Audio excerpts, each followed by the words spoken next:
tusikate tamaa, kwa sababu Mungu anamweka mtu kwenye mazingira magumu, ana sababu yake muhimu.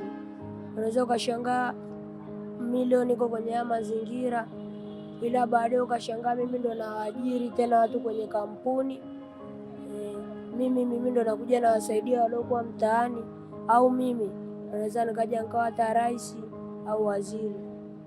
Kwa hivyo ni vitu Mungu ni kawaida sana kwa gani, sio vya kushangaza.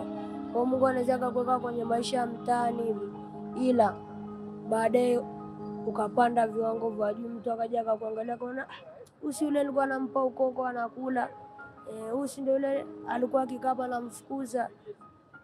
Yani ni Mungu ndo anayekupandisha juu. Kwa tusikate tamaa, tuzidi kupambana, na huwezi kusema mimi Mungu atanisaidia huku umekaa.